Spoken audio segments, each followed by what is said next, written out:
Maka di situ hati-hati. Ketika kita cuma melihat gambaran orang lain sepotong-sepotong, ketika kita juga melihat gambaran diri kita cuma sepotong-sepotong saja, maka saya mengajak Anda semua coba mulai hari ini, potongan-potongan dalam hidup Anda, puzzle-puzzle kecil-kecilnya itu coba disatuin.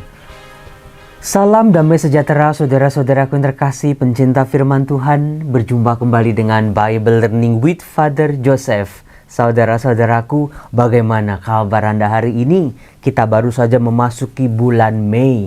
Apalagi hari ini, kalau Anda menontonnya di hari Jumat, ini adalah Jumat pertama.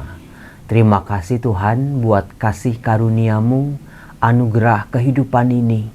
Dengan semua yang masih aku miliki, dengan segala rasa syukurku Tuhan, izinkan aku untuk mengisi bulan Mei ini dengan lebih baik lagi, dengan doa-doa yang lebih intens lagi, dengan kasih yang lebih ditampakkan lagi, menghindari kepura-puraan dan sikap-sikap munafik.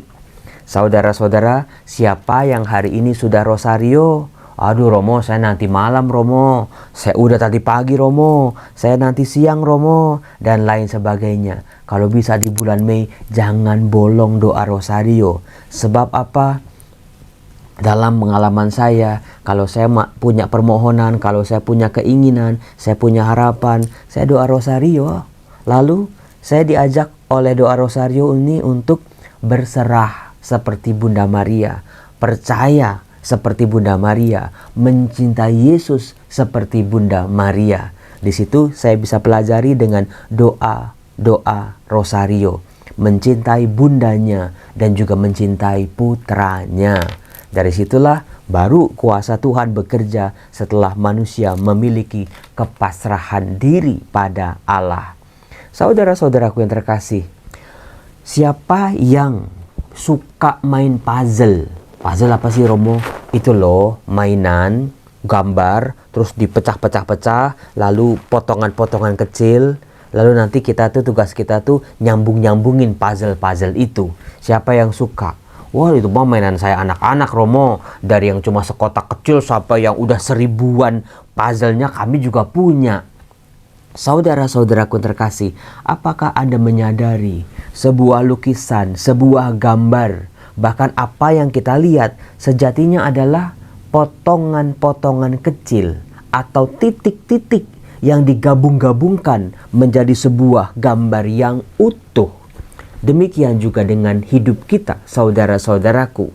Hidup kita itu terlalu banyak puzzle-puzzlenya, pecah-pecah. Oh, ini waktu saya TK, oh ini waktu saya sakit, oh ini waktu saya kemoterapi, oh ini waktu saya mulai masuk kerja, oh ini waktu saya baru menikah, oh ini waktu saya udah lansia nih, oh ini waktu saya lahir. Pecah-pecah, potongan-potongan kecil. Ada kalanya kalau Anda lihat potongan puzzle, kalau cuma sepotong itu nggak ada menarik-menariknya. Apa sih ini kok gambar hidung? Apa sih ini kok cuma jempol kaki? Apa sih ini cuma titik gelap begini aja? Nggak menarik. Kalau hidup cuman dilihat cuman potongan-potongan saja. Atau manusia berhenti, wah ini puzzle-nya nih bagus nih, ada gambar bunganya. Lalu Anda berhenti bahwa hidup Anda hanya sepotongan kecil itu saja. Hati-hati, hidup adalah kumpulan dari titik-titik kecil yang digabung-gabungkan lalu menjadi indah. Potongan-potongan kecil kehidupan kita. Maka dari itu saudara-saudara, dimanapun kita berada, apapun situasi hidup kita, seringkali kita tertipu dengan potongan-potongan kecil kita itu. Kita merasa kalau udah yang di tangan kita tuh gambar hitam gitu ya, potongan hitam, oh Romo, hidup saya gelap Romo. Romo, hidup saya nggak menguntungkan Romo. Romo, hidup saya itu selalu penuh dengan kutuk, penuh dengan kejatuhan, penuh dengan kedosaan Romo. Atau tadi sebaliknya sudah saya kasih contoh, kalau gambarnya cuma terang gitu, wah Romo inilah hidup saya Romo. No, belum disatu-satukan menjadi satu gambaran yang utuh. Seperti yang kita lihat dalam bacaan Injil saudara-saudara. Dalam bacaan Injil setelah Paskah, kita dibacakan Yohanes tentang Nikodemus bukan? Uniknya Injil Yohanes, saudara-saudara, kalau Anda mau belajar Injil Yohanes ya, itu Anda harus lihat seorang tokoh atau sebuah peristiwa diceritakan oleh Injil Yohanes itu kebanyakan puzzle-puzzle. Maksudnya apa, Romo? Contoh Nikodemus ya. Meskipun itu panjang sekali kisah tentang Nikodemus, penuh dengan kegagalan demi kegagalan Nikodemus dalam menangkap esensi dari pembicaraannya dengan Tuhan Yesus. Saya sudah angkat dalam video-video saya sebelumnya, Yesusnya ngomong apa, Nikodemusnya nanggapinya apa. Dijawab lagi sama Tuhan Yesus, dijawab apa lagi sama Nikodemus. Tampak sekali orang ini tidak mengerti, tidak paham. Padahal dia seorang pemuka agama Yahudi, bahkan dia seorang pengajar agama Yahudi. Dia mengerti rencana-rencana, misteri-misteri Allah yang dibongkar dalam perjanjian lama. Tapi ketika berhadapan dengan pengungkapan misteri Allah dalam diri Yesus Kristus, nggak ngerti, nggak kenal, nggak nangkep. Terlalu diselimuti oleh gambaran masa lalunya, oleh pemahaman masa lalunya. Ketika dihadirkan pada kuasa Allah sendiri, nggak nangkep sama sekali, padahal sudah di depan mata, sudah 4 mata, sudah ngobrol dari hati ke hati. Nah, kalau Anda perhatikan saudara-saudara, meskipun kisah Nikodemus sampai dipotong 3 kali dalam bacaan Injil, untuk 3 hari gitu ya, coba perhatikan di kisah akhirnya, waktu perjumpaan Yesus dengan Nikodemus di waktu malam. Tidak diceritakan selanjutnya di kisah itu, apakah Nikodemus percaya, apakah Nikodemus ngerti, apakah Nikodemus akhirnya menangkap. Nggak diceritakan lalu Nikodemus pulang dengan gembira misalnya. Lalu Nikodemus bahagia. Lalu Nikodemus menjadi percaya. Enggak, digantungin gitu aja. Nah, itulah yang saya sebut dengan kisah Nikodemus ini di Injil Yohanes sebagai sebuah puzzle. Kita nggak bisa menghakimi Nikodemus hanya dengan kisah itu saja. Oh, dasar itu emang pemuka agama Yahudi, kepalanya bebal, keras kepala, menutup hati, dia tuh egois dan lain sebagainya. Kita nggak bisa menilai orang seperti itu.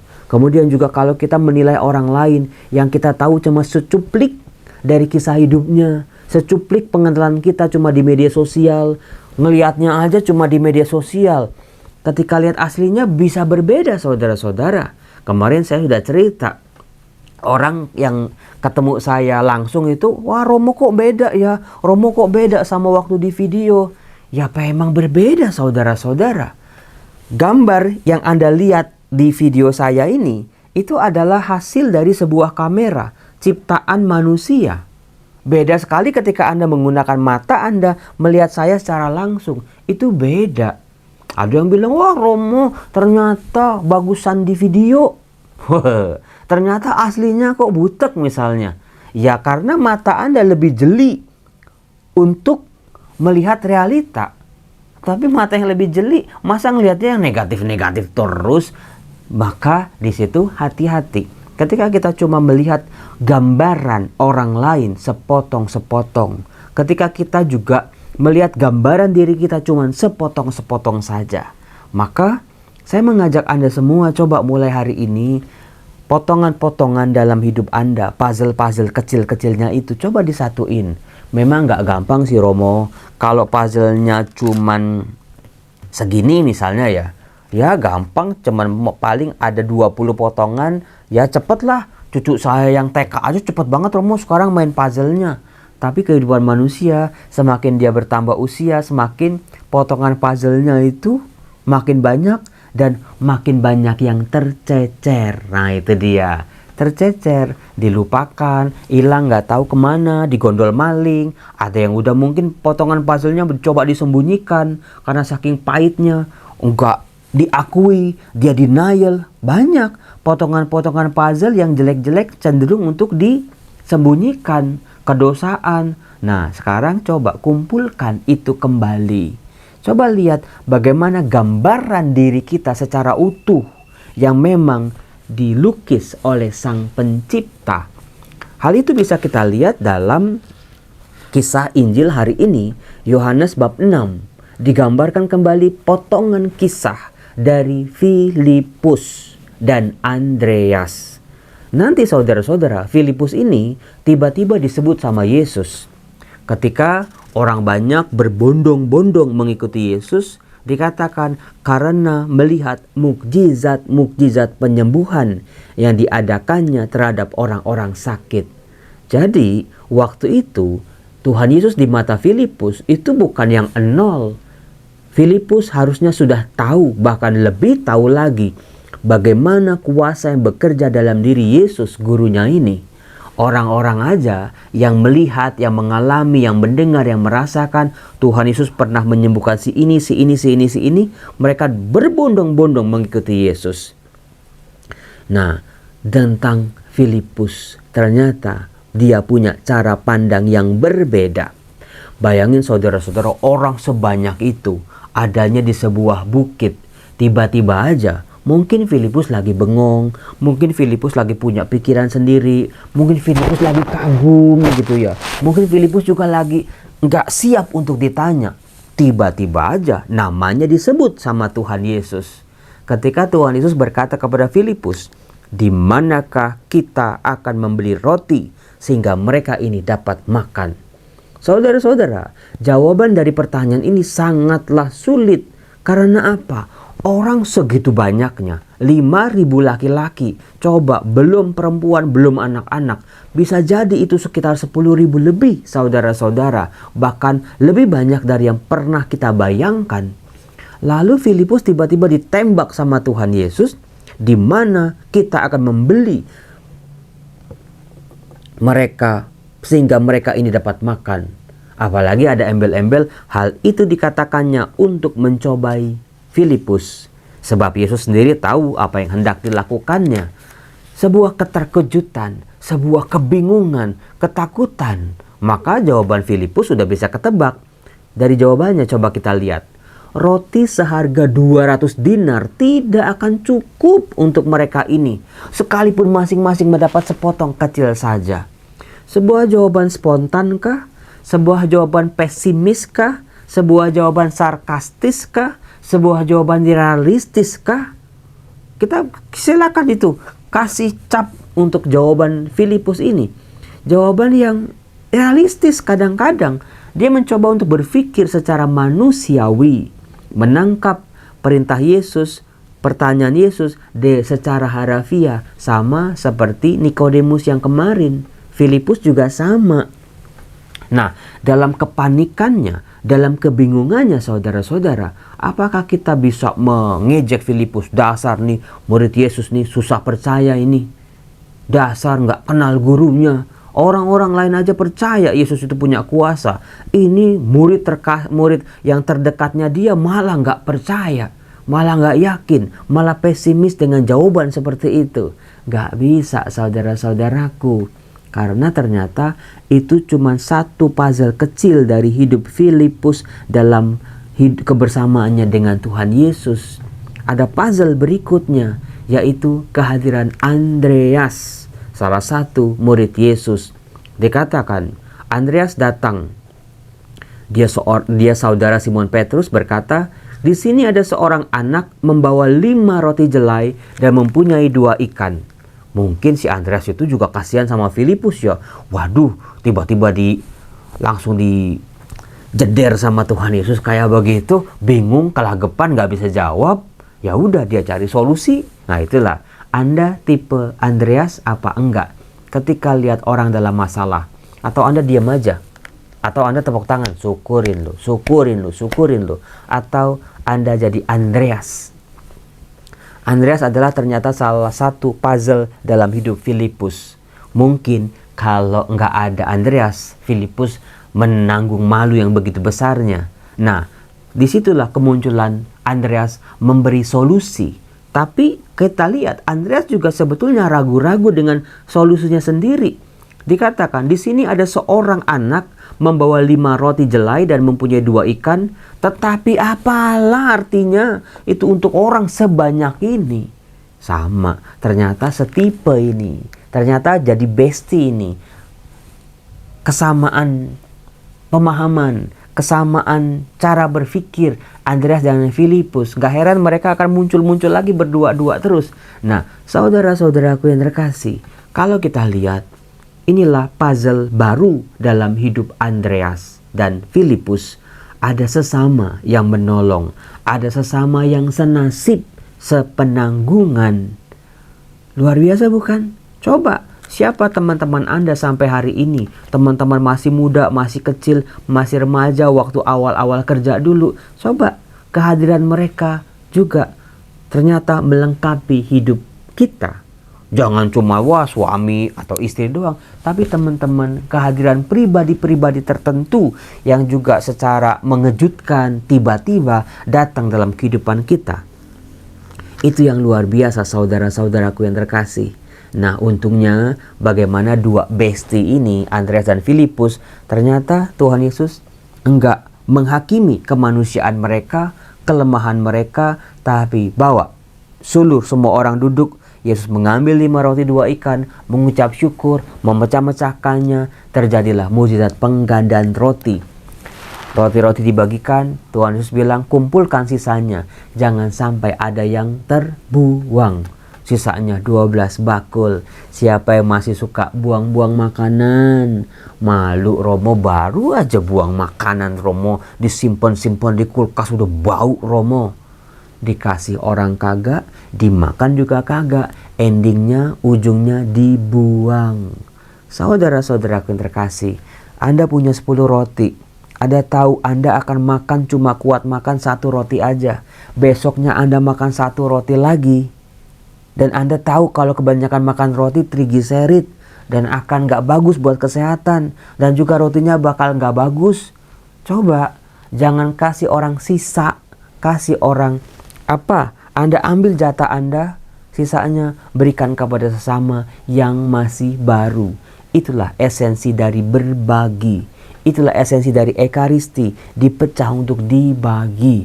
Jangan sampai kita berbagi sebetulnya ada di balik itu Anda membuang. Anda berbagi cuma karena Anda nggak suka, baru kita berbagi. Beda konsepnya dengan Yesus penggandaan roti. Tidak membuang. Yesus nggak mau membuang makanan.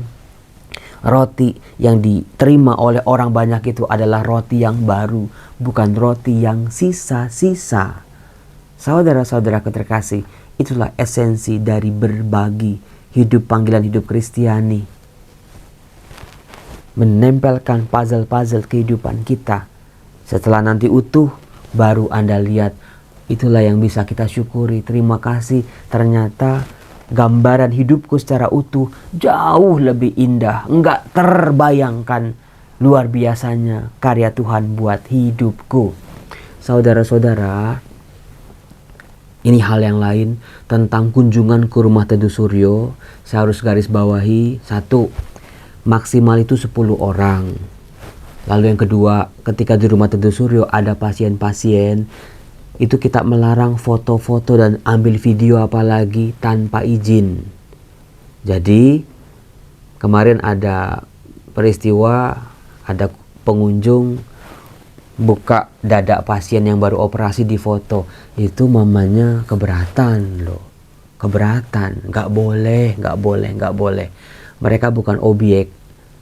Saya menampilkan wajah-wajah anak-anak rumah teduh yang sehat-sehat, yang lagi ceria-ceria, nggak yang lagi udah selang sana sini. Itu kami punya kebijaksanaan. Kita nggak jual kesedihan, kita nggak jual penderitaan. Rumah itu harus jadi rumah berkat. Terima kasih buat Anda yang sudah berkunjung, terima kasih. Tapi saya ingatkan kembali, ini bukan panti asuhan. Mereka anak-anak sakit yang memang juga punya keterbatasan. Kalau banyak-banyak orang, mereka nggak bisa istirahat, kelewat rame gitu ya. Mereka mudah terpapar penyakit. Tadinya mau kemo, gara flu nggak jadi kemo. Jadi terima kasih untuk kunjungan, perhatian, support, bantuan dari para umat yang luar biasa memang. Tapi kami juga harus ada koridornya, ada peraturannya yang harus ditaati. Terima kasih sekali lagi. Matur nuwun, thank you so much. Dankeschön, grazie mille. Bye bye. Tuhan berkati. Selamat Jumat pertama. Bye.